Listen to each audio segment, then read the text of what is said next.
भी तो मैं नहीं, ये मेरे हमनवा चाहते हैं दरमियां, फिर भी क्यों है दूरियां, ये मुझे तो पता। ये इश्क क्यों बेहाल है, उलझा हुआ एक जाल है, हाँ ये जिंदगी।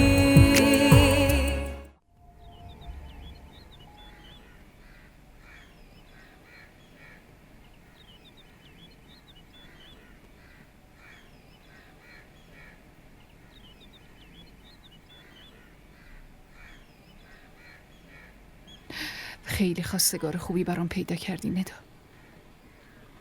هیچ کس با دشمنش هم این کارو نمیکنه. اینطوری نیست افشان. من الان دارم از خونه ناصر میام. اونا هم خیلی ناراحتن، هم خیلی غمگینن که برای چی و سر مراسم ناصر یه همچی برنامه‌ای به پا کرد. من که حس میکنم این یه توطئه‌ای بوده که آبروی ما رو ببرن. با فکر و برنامه تمام این کارا رو کردن. نه هیچ وقت دیدم نه شنیدم که اینطوری سر مراسم جلوی مهمونا داماد بگه نمیخوام ازدواج کنم. ببین افشان، مامان ناصرم همینو میگفت. اون دختری که اون روز داشت ازش حرف میزد هیچ وقت اسمش رو هم نشنیده. ها. اصلا اگه واقعا کسی رو هم دوست داشته چرا تا حالا به خانواده‌اش نگفته؟ این حرفا دیگه فایده نداره. بخت دختر من به لطف اونا سیاه شد. خواهرش هم میگفت یه نفر به گوشی ناصر زنگ زده. اونم رفته بیرون و جواب داده. وقتی هم که برگشته خیلی ناراحت و سرگردون بوده. حتما اون دختره نحس بوده که ناصر میخواد باهاش ازدواج کنه. افشان، یه چیزی هست، ولی بازم دارم فکر میکنم به این جریان ربطی داره یا نه. نکنه این حرفم یه آشوبی به پا کنه این وسط. ولی نه، باید این حرفو بهت بزنم. ببین ندا، ببین تو این قضیه هیچی رو اصلا مخفی نکن لطفا. من همین الانشم از این اوضاع به هم ریختم. خیلی ناراحتم، لطفا بگو. میدونی چند روز پیش که اومده بودم اینجا کارت مراسم رو ازت بگیرم، موقع برگشت شیده رو دیدم. شیده؟ اون از کجا پیدا شد؟ نمیدونم، میگفت اومده به خونه‌اش سر بزنه و 3-4 روز دیگه هم برمیگرده. اما نجمه که میگفت اونا همین دیروز بوده که برگشتن. اون چه ربطی به این جریان داره؟ ببین افشان، اون روز وقتی شیده کارت عروسی رو تو دستم دید حال شما رو پرسید. من گفتم که کارت عروسی کارنه. اونم کارت رو از دست من گرفت و کلی وقتش با دقت نگاش میکرد. من هنوز نفهمیدم. افشان، روی کارت شماره موبایل ناصرم بود دیگه.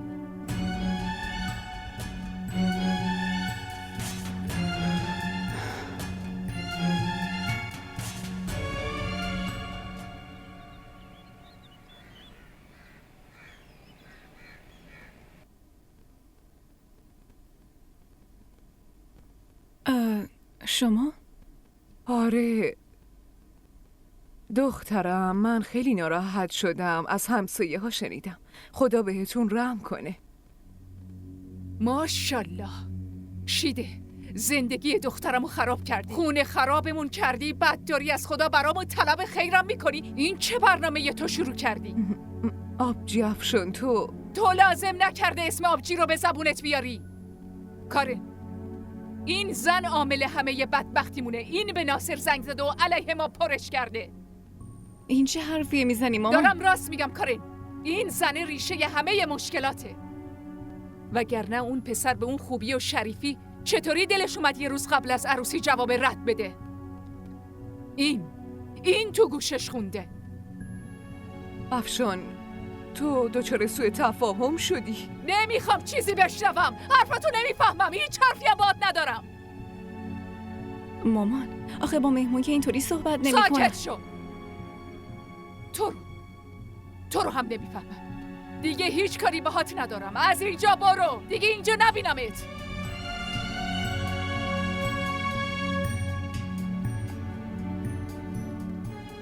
این دیگه چه کاری بود؟ ساکت. دیگه هیچی نگو.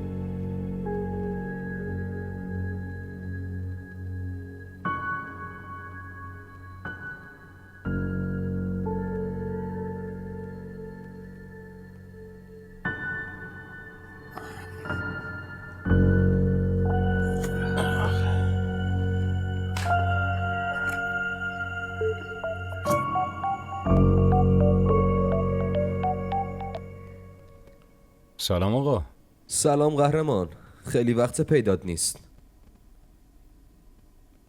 من حالم خیلی خوبه. تو بگو حالت چطوره؟ منم خیلی خوبم آقا. خیلی خوبه. خب این یعنی میخوای برگردی سر کارت دیگه؟ یه 2-3 روز دیگه. باشه خیلی خوبه. امروز که جمعه است یه کاری کن. یکم صبر کن از دوشنبه بیا. اون موقع منم اینجام. چشم ایشالله بهتون خبر میدم. باشه مراقب خودت باش. خداحافظ. چی شو؟ رفتی ببینیشو؟ آره رفتم دیدمشون ولی اونا قبول نکردن پسرم. کارن قبول نکرد؟ نه مامانش قبول نکرد. اون طفلی ساکت وایساده بود اونجا. بعدشم پسرم تقصیر خودمه دیگه. من نباید انقدر عجله می کردم. هنوز زخماشون تازه است. همین دیروز عروسیش به هم خورده. ولی نمیخواد نگران باشی. اگه کارن تو قسمت تو باشه هیچ قدرتی تو دنیا نمیتونه ازت جداش کنه. نگران نباش.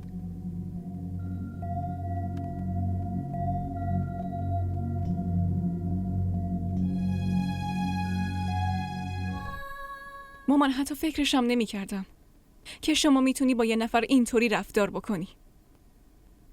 چی کار میکردم؟ قربون صدقش میرفتم؟ بغلش میکردم؟ حلقه گل مینداختم؟ با کسی که زندگی تو نابود کرده؟ تو چی میخواستی؟ بذارمش روی سرم؟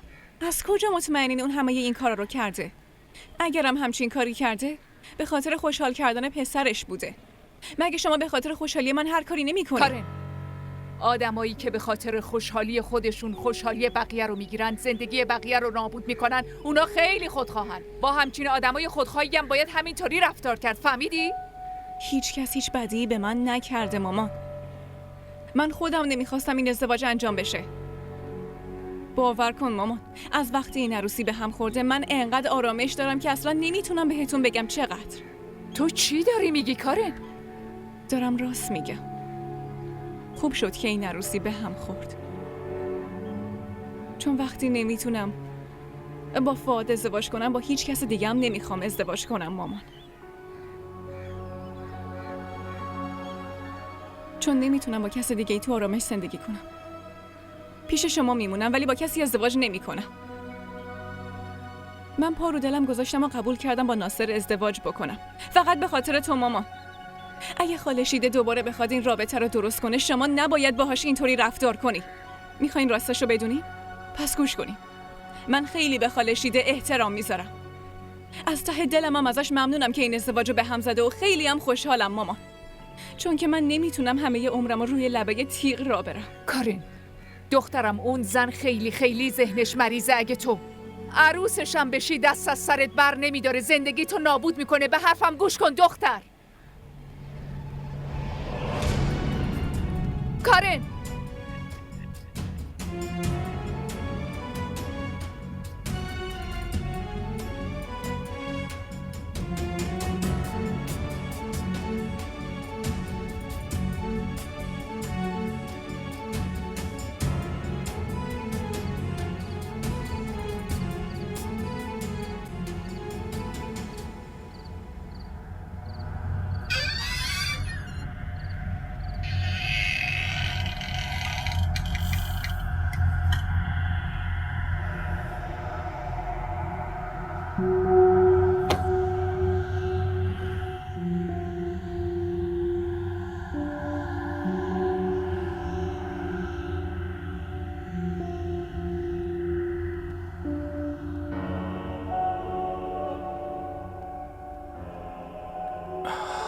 تو باز اومدی؟ یه چیزی تو خونه یادت رفته بود. اومدم که پسش بدم. این مال من نیست. این برای خودت دلنواز. برو دست یکی دیگه بکنش، مال من نیست. این چه حرفی میزنی آقا؟ دل من برای تو پر میکشه. روحم به تو وابسته است. چطور میتونم اینو به یکی دیگه بدم؟ ببین دلنواز، من دارم سعی میکنم همینو بهت بگم که توی دل و ذهن من هیچ کس دیگه به جز کارن نیست و نمیتونه باشه. ولی با کار این که عقد نکردی. خب با تو هم عقد نکردم که. یه انسان نمیتونه با یه جن عقد بکنه. من همچین رابطه‌ای رو قبول ندارم.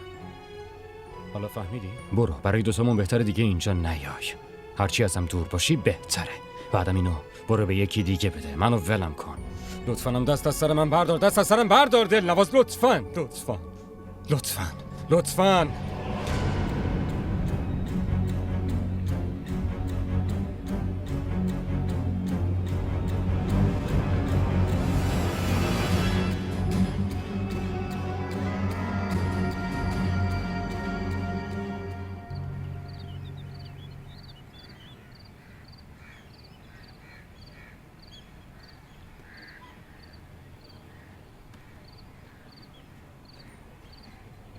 چای.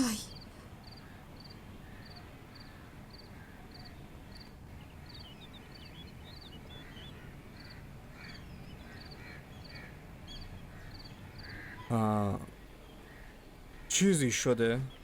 از دیروز حس میکنم که خیلی آشفته ای. دیگه اینجا نیا.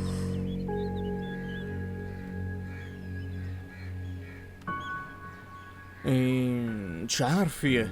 قبلا قضیه فرق میکرد. قبلا خواهرم زنده بود، مردم میومدن خونمون دعا میگرفتن، کی میومد و کی میرفت کسی به این چیزا کاری نداشت. ولی الان من تو این خونه تنها زندگی میکنم. نمیخوام مردم برام حرف در بیارن. آخه من میخوام باهات ازدواج کنم جهانارا. ولی من برای زندگیم هنوز همچین تصمیمی نگرفتم. تصمیمو خیلی قبلتر گرفته بودی، ولی مطابق حضرت بیبی نبود. الان چی میخوای؟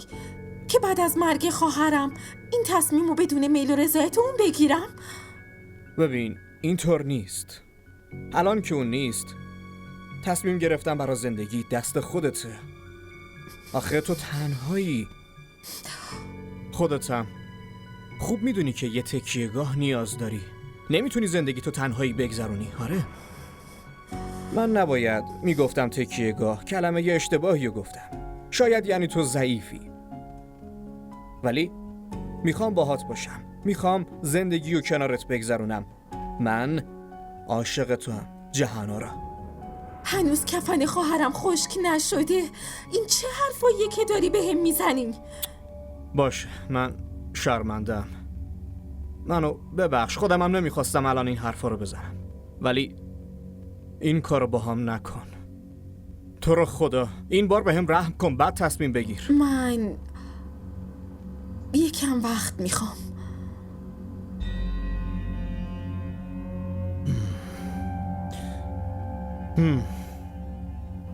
راستی تا وقتی که تصمیممو نگرفتم تو اینجا نمیای.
چی شده خالد؟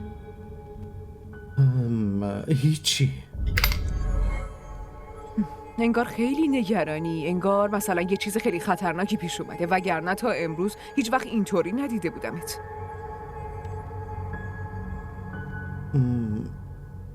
شیده، من واقعا خیلی شرمنده‌ام. یا خدا، نکنه زن دوم رفتی گرفتی؟ من شوخی نمی کنم، خیلی هم جدیم. تا امروز به حرفات اهمیتی نمی دادم. همیشه حرفاتو سرسری می گرفتم. امروز فؤادو توی حالی دیدم که مطمئن شدم که یکی قطعاً دنبالش افتاده.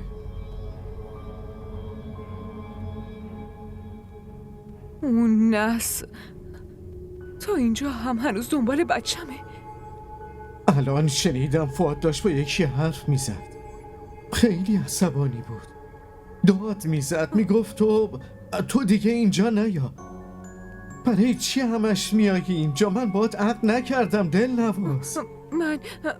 من میرم پیشش ببینمش. بایستا، نمیخواد بری. آروم حرف بزن. کسی پیشش نیست، الان دیگه رفته. الان رفتنت هیچ فایده ای نداره. شیده، ما باید الان به این فکر کنیم که چطوری جون پسرمون رو از دست اون هیولا نجات بدیم. تو الان دیگه این موضوع رو باور میکنی؟ فکر کن که من از خیلی وقت پیش همه اینا رو میدونم. من یه مادرم. ببین چی به من گذاشته. من که گفتم خیلی شرمندم. به خدا فکر میکردم تو میخوای که پسرمون با ماریا ازدواج کنه، برای همین فیلم بازی میکنی. تو هنوز هیچ کدوم از حرفامو باور نکردی. از اون خونه یه جن زده برای این اومدم که اون هیولا بچه‌مو ولش کنه. اگه بهش آسیبی بزنه من خودم حسابشو میرسم. وایسا، آروم حرف بزن. نه ببین، ما با آدم ها میتونیم بجنگیم، با اجنه که نمیتونیم در بیافتیم. آره فؤادو فقط همون میتونه نجات بده. کارین خیلی دوستش داره. میتونه یه زندگی جدید به فؤادم بده. میتونه یه کاری کنه که اون ولش کنه. من الان میرم خونه یفشان بهش التماس میکنم. دخترشو عروس خودم میکنم و من میرم تو هیچ جا نمیری. آره، همون فکری که داری میکنی، همون کارو میکنی، ولی الان اصلا درست نیست بری اونجا. همین. آخه پسرم. بس دیگه، بس بیا برو.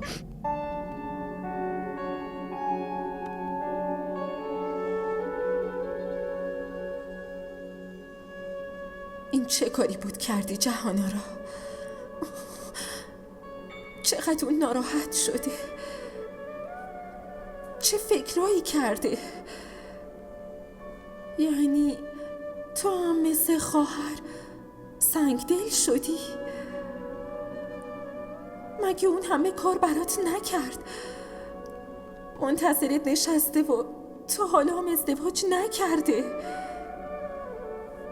با وجود طعنه های خواهر تو همه مشکلاتت کمکت کرد، بعد تو دلشو شکوندی. آخه چی کار میتونستم بکنم؟ جلو چشم مردم محل نمیتونستم کاری کنم. آخه من چه نسبتی باهاش دارم؟ خانواده من تا حالا به جز آبرو چی داشتن؟ نمیتونم که به خاطر عشقم آبروی خانواده‌مو به حراج بذارم.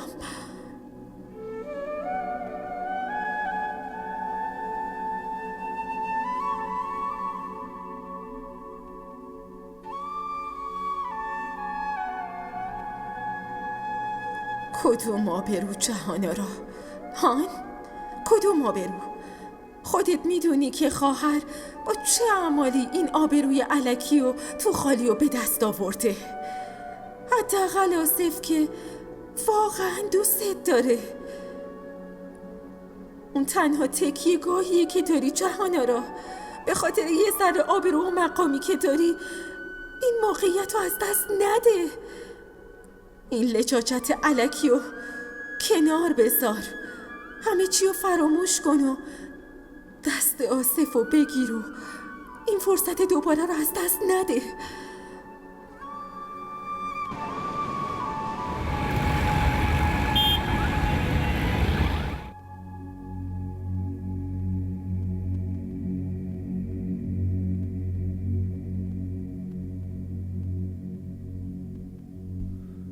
چی شده کارن؟ لطفاً گوشیتو جواب بده عزیزم. میدونم تو از قصد گوشیتو جواب نمیدی، ولی لطفاً با هم حرف بزن. لطفاً مطمئن باش از اینکه رابطه من باهات به هم زدم فقط افسوس میخورم. فقط افسوس.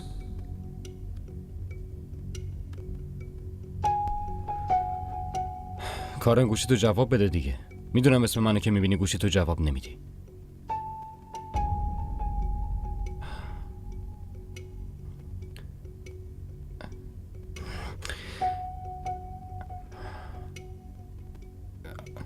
کارن من خیلی متاسفم.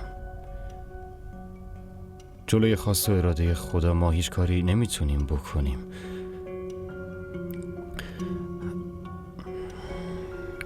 لطفاً یه بار به هم زنگ بزن باشه، ببین چی میگم. اوضاع خیلی فرق کرده، اخلاق مامان کاراش خیلی عوض شدن، خیلی بهتر شده کارن. از کجا معلوم که خدا به من و تو یه فرصت دیگه نداده باشه؟ این حرفا رو ولش کن لطفاً. فقط میخوام خیلی مراقب خودت باشی. باشه لطفاً یه زنگم بهم بزن، حداقل گوشیتو جواب بده.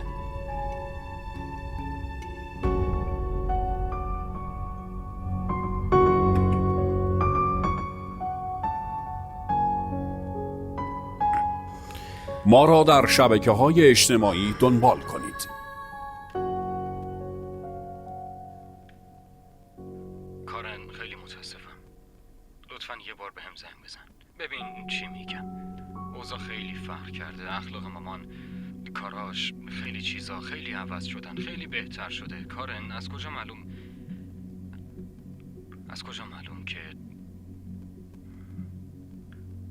که خدا به من و تو یه فرصت دیگه نداده؟ از کجا معلوم نداده باشه؟ این حرفا رو ولش کن لطفاً. فقط میخوام که خیلی مراقب خودت باشی. باشه لطفاً یه زنگم بهم بزن یا حداقل گوشیتو جواب بده.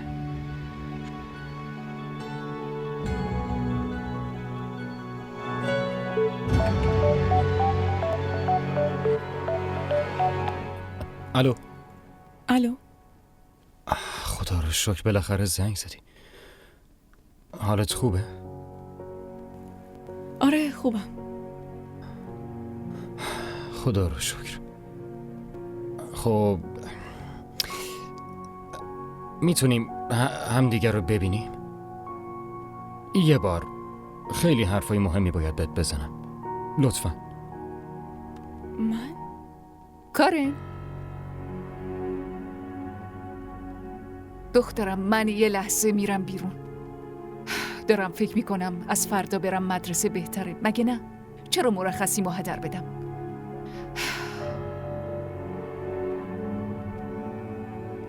دخترم هرچی شده دیگه گذشته، هرچی خدا بخواد. انشالله تو هم ازدواج میکنی، عروسی میکنی، این مرخصی رو همون موقع استفاده میکنم. الانم برم پیش شایسته یه سری کتاب ازش بگیرم. شایسته؟ آره، معلم مدرسه‌مونه. اونم رشتهش مثل منه، فقط ساعتامون فرق داره. نهایت یه ساعت طول میکشه. باشه؟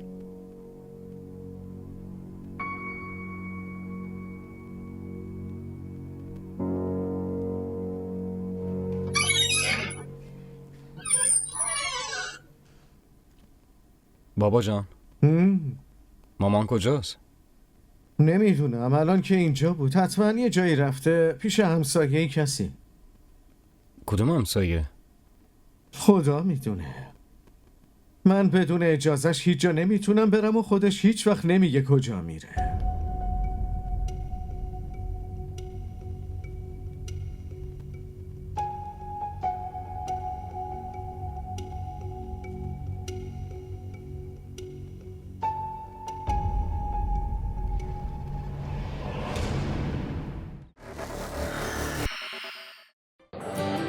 بگو ببینم خوشگله. دونی وقتی آدم عاشق یکی میشه دیگه نمیپرسه که چقدر خوشگله. شاید اون از همه خوشگل‌تر باشه. این عشق عزیز دلم آب نیست که هر وقت تشنت شد بگی یه لیوان آب بده. برای آب باید هزینه‌شو داد، به همون قیمتی که تشنه‌های کربلا پرداخت کردن.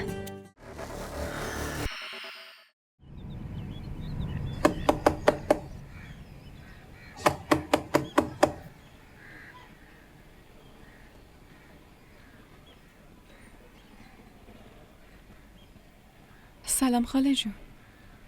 سلام عزیزم. مامانت خونه است کارین؟ نه مامان خونه نیستش. نمیگی که بیام تو؟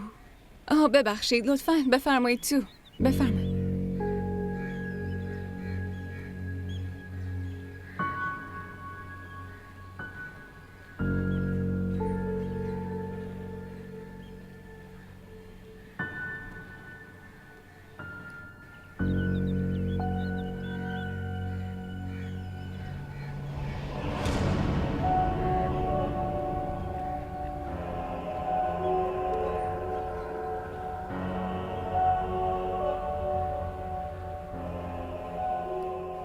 داری کجا میری آقا؟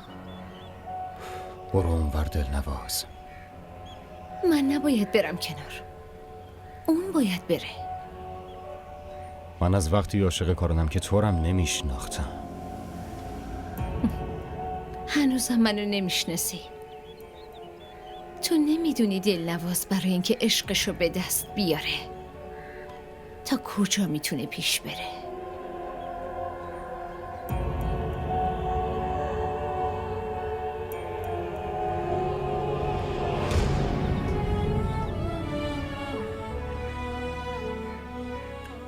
دلنواز نمیشه عشقو به زور معامله کرد. با این کارات داری خودتو بیشتر ازم دور میکنی. دلنواز لطفا. پس چیکار کنم آقا؟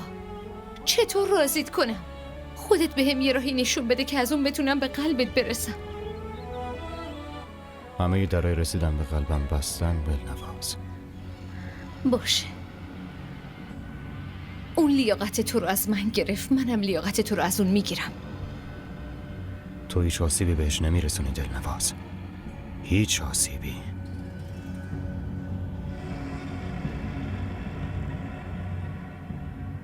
پس قبول کن دیگه آقا.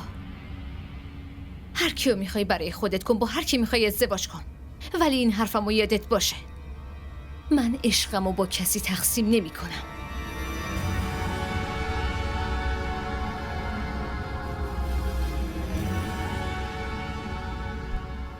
شما خودتون بگید من چی کار کنم؟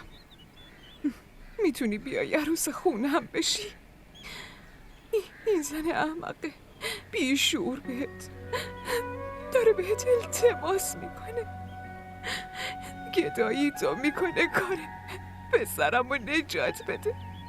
فقط تو میتونی نجاتش بدی. اومدم بهت التماس کنم بچه‌مو نجات بده.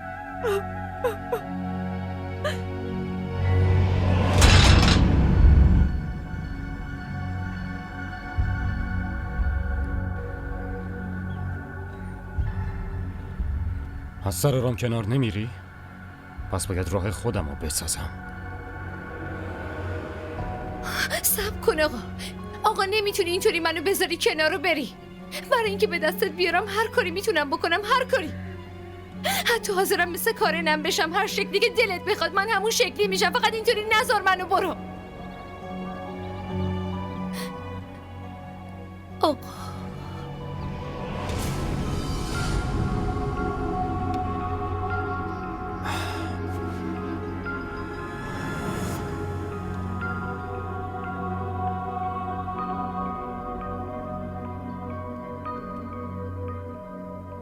کاره چی شده؟ چی شده؟ چرا اینطوری نشستی؟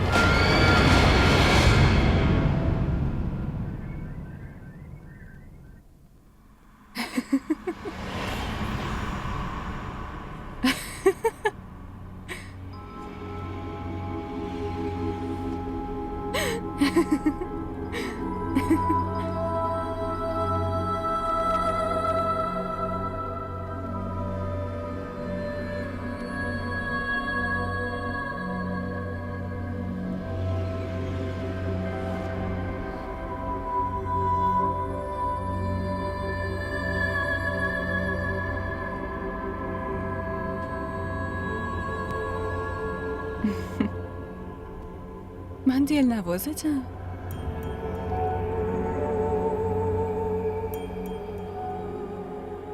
بهت که گفته بودم هر شکلی که دوست داشته باشی همون شکلی میشه. ما را در شبکه‌های اجتماعی دنبال کنید. کارنو دوستش داری نه؟ منم امروز کارنو. تو همچین کاری نمی کنی.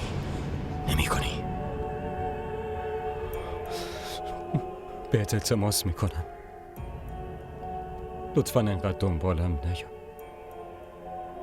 از جسم کارنم بیا بیرون. ای بابا چرا اینقدر ناراحتی آخه؟ عجب راه ساده‌ای پیدا کردم من. میدونی حالا چی میشه؟ تو به کارن جونت میرسی و منم به تو. اینجوری هیچ کسی هیچ اعتراضی نداره. من تو رو نمیخوام. اینطوری ممکن نیست. آخه چند بار باید بهت بگم؟ چند بار؟ تو رو خدا حرفمو بفهم. دلنواز، من ازت متنفرم دلنواز. با این کارات فقط داری خودتو ازم دور میکنی. فقط همین.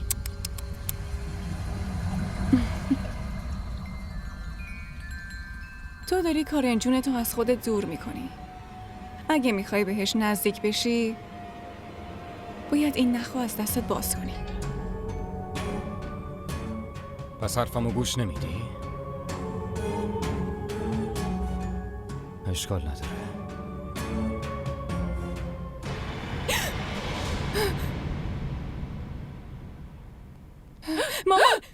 مامان اینو ببینش. این میخواست دستمو بگیره. مامان باز چطوری اومد اینجا؟ بگو. خالد دارین اشتباه میکنین.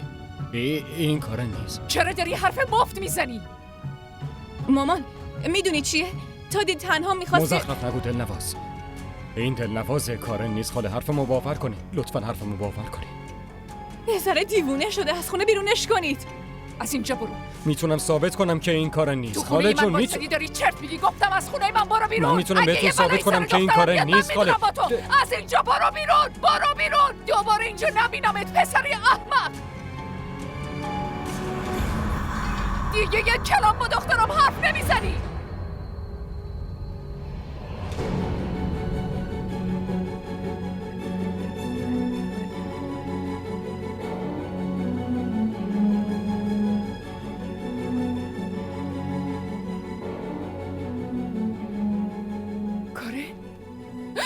کارن ای خدا بچم چه شده؟ کارن ای خدا.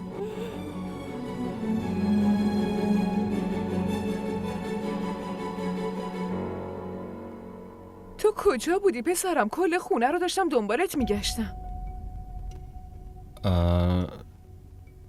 همینجا بودم ماما. غذا تو برات گرم کنم. لطفاً کمی تنهام بذاری. چه شده؟ کسی چیزی بهت گفته؟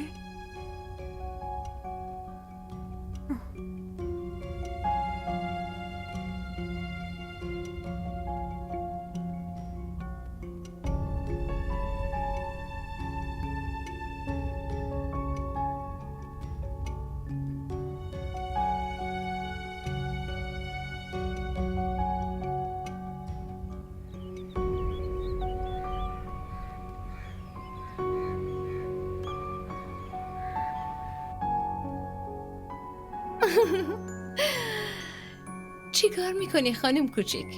من الان چطوری مثل غلامت حاضر بشم؟ ولی ببین بالاخره که اومدی.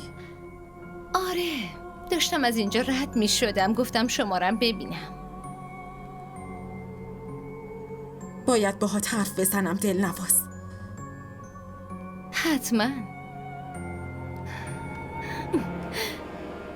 بگی چی شده؟ دلنواز تو قلبم خیلی آشوبه. من به آصف گفتم که اینجا نیاد. اون برام خیلی فداکاری کرده. اون عاشقمه. ولی من دلشو شکوندم. بهش گفتم اینجا نیاد. اونم دیگه هیچ رابطه‌ای با هم نداره، ولی من خیلی نگرانم. از عذاب وجدانم دارم میمیرم. بعضی وقتا خلاص شدن از عشق برات میشه عذاب.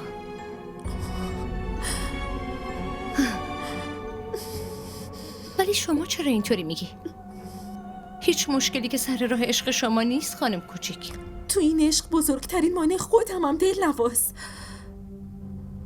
فکرم، آبروی خانوادم، حرف مردم محل، اینا مانع نیستن. ولی خب آقا آصف که خیلی دوستتون داره، میخواد باهاتون ازدواج کنه، میخواد با عزت و احترام عروسی کنه و ببرتتون خونهش. مردم چی میگن دلنواز؟ که تا خواهر بزرگ رفت، خواهر کوچیکه مدل زندگی کردنش رو عوض کرد، خودخواه شد، به جای خدمت به مردم ازدواج کرد. نه. ای بابا خانم کوچیک، خودخواهی کجا بود؟ یادتون رفته؟ خودتون به حضرت بیبی گفتید که پدر جانتونم ازدواج کرده بود، همه زندگیش هم مثل آدمای معمولی گذروند، به انسانیتم خدمت کرد. یادتونه که؟ آره خوب یادمه، ولی تو جامعه ما اصول زندگی مرد و زنها با هم فرق داره. اینجا زنها نمیتونن برای زندگیشون تصمیم بگیرن، مجبورن.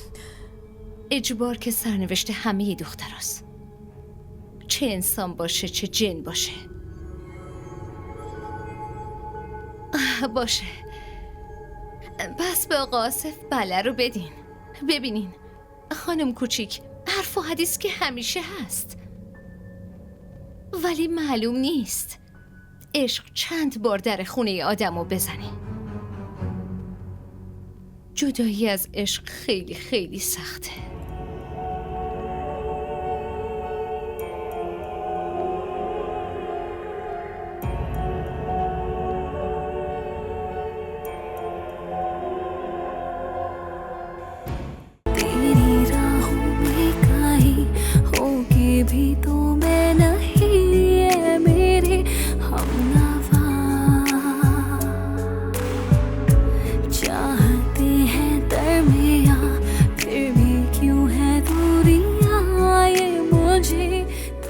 DDTV ارائه کننده بزرگترین سریال های درامای ترکی، کره‌ای، پاکستانی دوبله شده به فارسی می باشد. لطفاً سابسکرایب کنید و عضوی از خانواده ما شوید.